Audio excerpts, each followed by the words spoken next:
ஆவியில் வேக வைக்கிற எல்லா உணவுமே ஆரோக்கிய உணவு தான். இன்றைக்கி நான் உப்பு உருண்டை தான் செஞ்சுருக்கேன். என்னோடய செய்முறையை பார்க்கலாம் வாங்க.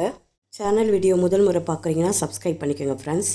அதுக்கு 1/4 கிலோ அரிசியை 5 மணி நேரம் ஊற வச்சு கிரைண்டரில் அரைச்சி எடுத்துக்கிறேன்.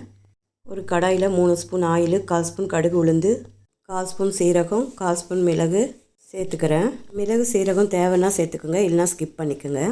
கடலைப்பருப்பு 3 ஸ்பூன் சேர்த்து பொரிச்சிக்கலாம்.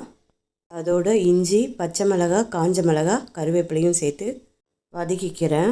இது எல்லாம் நல்லா வதங்கினதும் 2 வெங்காயம் பொடியாக கட் பண்ணி அதோடு சேர்த்துக்கிறேன்.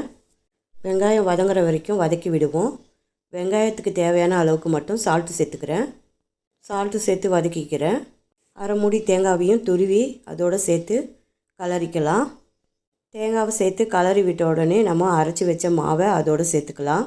ஸ்டவ்வை லோ ஃப்ளேமில் வச்சு ஒரு நிமிஷத்துக்கு கலரி விட்டுக்கிறேன். அரிசி மாவு அரைக்கும் போதே உப்பு சேர்த்து அரைச்சிட்டேன். அதனால் மாவுக்கு நான் உப்பு சேர்க்கலை.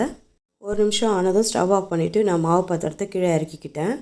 பாத்திரத்தை கீழே இறக்குனதுக்கு அப்புறமும் நம்ம நல்லா மிக்ஸ் பண்ணிக்கணும் கரண்டியால். நம்ம மிக்ஸ் பண்ணும்போதே ஓரளவுக்கு நல்லா ஆறிடும்.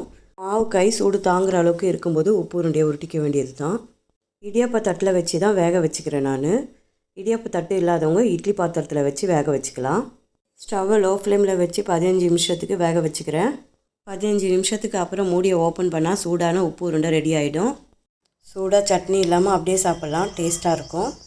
விருப்பப்பட்டவங்க தேங்காய் சட்னியோடு சாப்பிட்லாம். ஆரோக்கியமான உப்பு உருண்டையை ட்ரை பண்ணுங்கள் ஃப்ரெண்ட்ஸ்.